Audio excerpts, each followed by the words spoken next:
Olá, sociedade de consumo pop, estamos de volta, esse é o Keeping Up with the Peixoto, daily vlog do Quatro Coisas, onde todos os dias estamos aqui conversando sobre notícias, novidades, rumores, fofocas e confusões da cultura pop, sempre de olho no que é importante pra você saber. Sou o Pablo Peixoto, youtuber que mais trabalha no Brasil. Tá liberado almoçar e quarta-feira, tradicionalmente, estamos fazendo as reviews dos episódios de X-Men 97, que estreiam às 4 da manhã. Então, o primeiro vídeo do dia eu já quero começar com a crítica de X-Men 97, porque você também assistiu, tá doido pra ver, tá doido pra conversar com alguém que viu também? Então, aqui é o seu lugar. Bora falar então do episódio, porque foi um episódio de transição, chamado episódio de transição. O que acontece é quando um episódio tem um gancho muito forte, que você fica muito ansioso para saber o que vai acontecer, e o episódio seguinte, ele te leva a outros personagens, a um flashback, a outro arco, e deixando você ainda na expectativa do que vai acontecer. E a linha temporal não anda. Tudo que aconteceu nesse episódio é até o ponto onde parou o episódio anterior. Nele nós temos o episódio chamado de Life Death, né, de vida e morte, que é baseado na história de quando a Tempestade perde os poderes e ela tem aquele arco junto do Forge, tentando descobrir quem ela é sem poderes, descobrindo que ela é uma deusa mesmo sem os poderes e tal. E eu esperava, na verdade eu gostaria que o arco fosse um pouco mais longo, que não fosse só em duas partes. Duas partes, metades de 2 episódios, né? Porque o primeiro foi do Motendo. Na verdade foi um episódio só contando todo esse arco que é maravilhoso, que é importante pra personagem.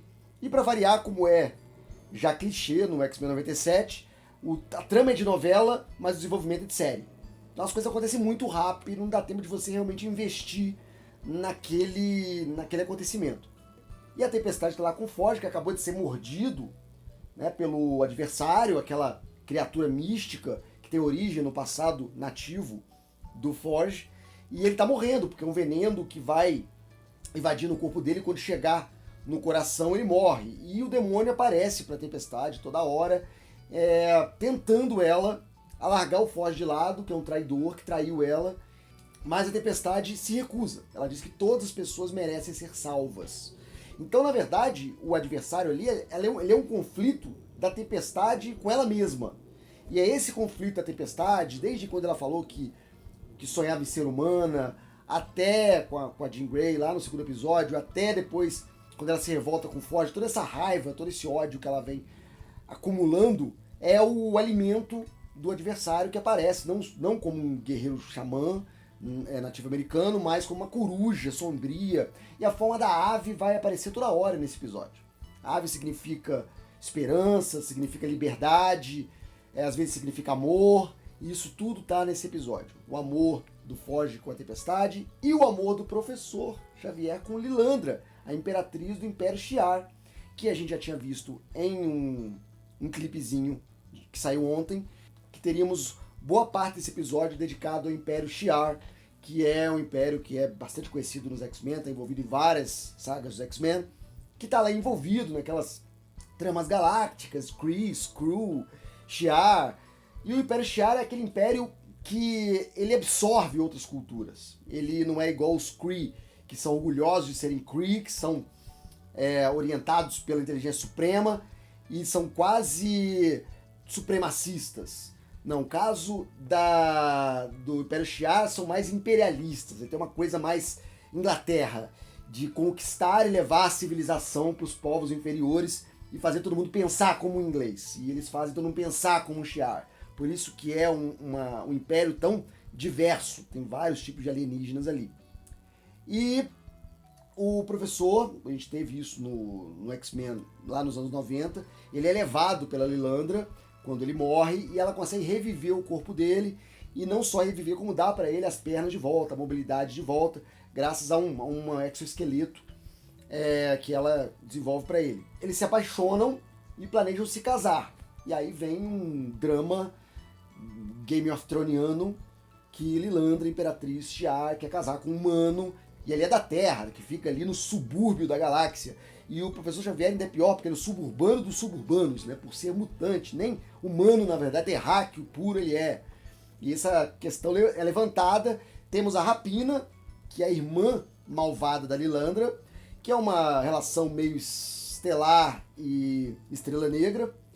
e toda hora a Rapina quer tomar o trono da Lilandra, e ela levanta essa questão, que o casamento não pode acontecer sem uma prova típica do Shi'ar, de obediência e de fidelidade, e ela propõe que a memória do professor seja apagada. E ele fica em dúvida, a princípio ele recusa, mas depois ele vê que é hora dele mostrar o amor dele pela Lilandra e o quanto ele pode abdicar para ficar com ela. Mas na última hora, quando ele é perguntado se ele renega os X-Men, ele não consegue, e ele diz que ultrapassou uma linha que ele não pode ultrapassar. Que apagar as memórias é como apagar quem ele é, apagar o professor que ele foi, apagar o amor, a responsabilidade e o ideal que ele tinha.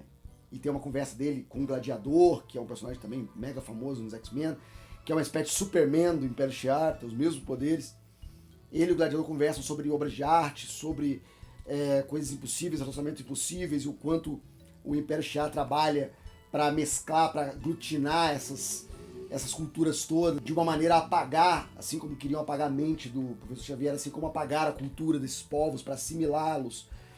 E aí ele desiste na última hora e fala, eu já estava esquecendo de quem eu era, e eu sou um professor. E aí tem uma cena muito curiosa, que ele leva o top ali, os cabeças do Império Shi'ar, para uma sala de aula no mundo psiônico dele, com um quadro negro, e ele dá uma aula sobre imperialismo. Aí vira uma aulinha de imperialismo, de como o Império Shi'ar funciona, de como o Império Shi'ar massacra culturas e assimila, e os Shi'ars se confrontam com essa realidade, mas ele é interrompido pela visão do Gambit, misturado com o Sentinela, e como um crânio, e ele tem a visão da morte, dos X-Men morrendo, e ele fala, não, parou tudo, tô voltando, quero voltar, chega, não quero saber, eu vou voltar porque eu tenho um compromisso com meus X-Men, vou voltar para os meus X-Men. Ao mesmo tempo, a Tempestade e o Forge conseguem expulsar a entidade, o adversário, através de um feitiço do Forge. Repare que os discos que o Forge faz, as faíscas, são muito semelhantes às do Doutor Estranho. E aí eles expulsam a entidade e a Tempestade vai atrás de um cacto lá que tem propriedades que podem curar o Forge. O Forge vai junto, porque ele tem medo de ficar sozinho e morrer sozinho.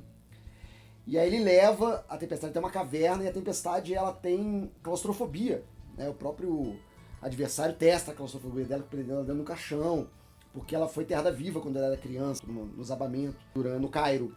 Desenvolve claustrofobia, e ela mais uma vez tem que encarar a claustrofobia para poder pegar a planta pro Forge. Ela vai, mas acaba atraindo esse medo dela, acaba atraindo novamente a entidade adversário, que tenta testá-la novamente, fazendo ela desistir do Forge e tal, mas aí ela supera essas adversidades, supera o medo e recupera novamente os poderes. E aí vira a Tempestade inicial lá, com o traje mais clássico do mais clássico, quando ela surgiu pela primeira vez. Adorei, cabelos compridos, aquela roupa com aquela capa, né, que parece duas asas.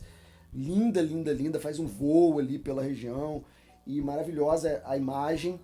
Mas quando voltam para casa do Forge, a Tempestade também vê na televisão o que aconteceu em Genosha. Então, as duas histórias no final delas chegam no ponto que parou o último episódio, e agora no próximo episódio a gente vai ter o resultado, o que vai acontecer daí pra frente, que eu estou bastante curioso. Essa guerra que está anunciada, os jornais estão dizendo que é uma nova guerra, mutantes e humanos, e o escudo do Capitão América, né, que eles deram pra gente esse bônus aí, esse tiragosto, esse aperitivo, e a gente não viu o que acontece. Tem Vingadores, tem só Capitão América, quem vai aparecer, se é um flashback, se não é, quem é a bota amarela.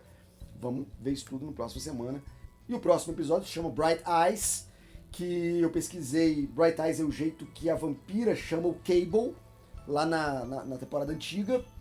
Pode ser que seja o Cable tentando voltar várias vezes e corrigir o que aconteceu em Genosha, e não consegue, e não pode conseguir mais, porque isso é que motivou o Xavier a voltar. Se ele conseguir impedir Genosha, o Xavier não volta. Então eu acho que agora ficou uma coisa meio encalacrada. Eu acho que o Gambit vai ficar morto por mais um tempinho. Inclusive, na abertura, o Noturno já tá no lugar do Gambit ali nos créditos iniciais, que espero que você não tenha pulado, porque tem muitas coisas legais ali, antecipou inclusive o Império Shi'ar. E também pode ser Bright Eyes, o próprio Ciclope, já que a descrição do episódio diz que o Ciclope vai fazer uma descoberta junto ao professor Bolivar Trask, que é perseguido no final desse episódio, e aparece o Sinistro por trás, e a gente descobre que o Ciclope vai descobrir quem tá por trás de tudo, essa história dos sentinelas, e é o Bolivar Trask, mas atrás do Bolivar Trask tem o Senhor Sinistro. Acho que é por aí que vai o próximo episódio, talvez nem tenha o Cable. Mas vamos acompanhar. E é isso aí que eu queria conversar com vocês. Muito obrigado por assistir esse vídeo. Daqui a pouco eu tô de volta com mais um da Cultura Pop. E na tela já estão aparecendo opções para você clicar e ficar mais um pouquinho comigo. E o canal de cortes. Assina o canal de cortes que tem mais conteúdo para você lá. Tá aqui, ó. Só clicar. Acabou. Até mais, até breve, até já. Tchau.